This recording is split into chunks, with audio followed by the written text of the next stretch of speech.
So, if you talk about the pleasures, according to the words, dimensions. So, this dimension, this world is called third dimension. And the law of third dimension applies. Everything here in this world perishes. It vanishes. Whether it is a building, whether it is human beings, animals, trees, or anything, any matter, it will perish. It may live for 10 years, 10 days, 10 months, maybe 10 decades, or maybe centuries, but it will decay, it will vanish soon. So that's why when we find pleasure, when we think pleasure, we find it on hunger, food. You eat burgers, curries, cakes. It will never satisfy. You will think that it will satisfy you again. The craving will start. You will eat. The more you will eat, the more you will feel you don't want it. And again, after a while, a period of time, you will feel now you want to eat again. It will not fulfill. It will just carry on. It will not give you a pleasure which is everlasting.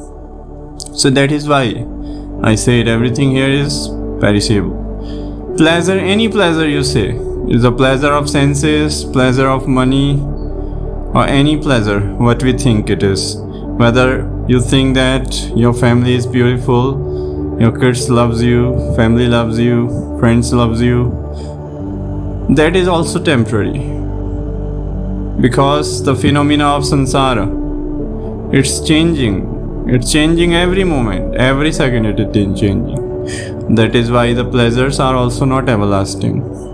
But if you talk about the pleasure above this dimension, it can be fourth dimension, what we call astral world. The pleasure of that dimension is everlasting.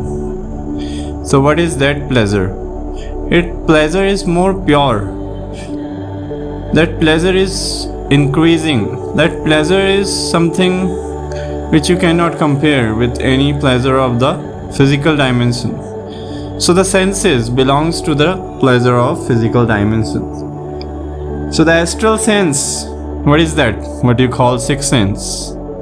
So it is not something coming from this physical body, but it is directly attuning your mind, your consciousness to the fourth dimension, astral dimension. That's why the yogis, the saints who get into the state of samadhi, deep meditation, they do the pleasure which is more higher, they do the pleasure which is more everlasting.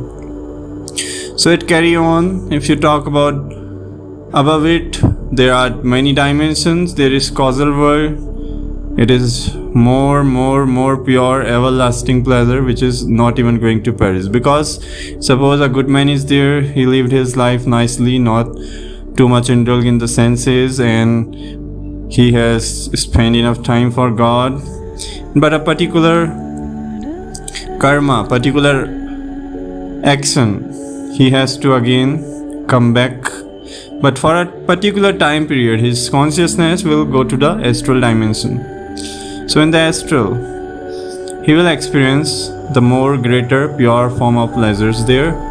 But again, the consciousness will plan to come back so that the consciousness can do what the task was left in the previous birth.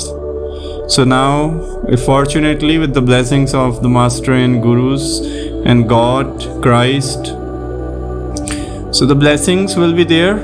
So his karma, what he has to pay for, that he will complete. And again, a particular time will come when no karma will remain. So that will be something, the state of nothingness. So the task, so the duties has been completed, what was given to that man. Now the man will rise above from this dimension forever and will travel to more higher dimension. And this journey will begin again and again to more higher and higher universes. So that is why we have come here in this world, to complete our all duties without any attachments, so that we can also remain detached and go to the next level. There is a purpose of life. There is a purpose of human life.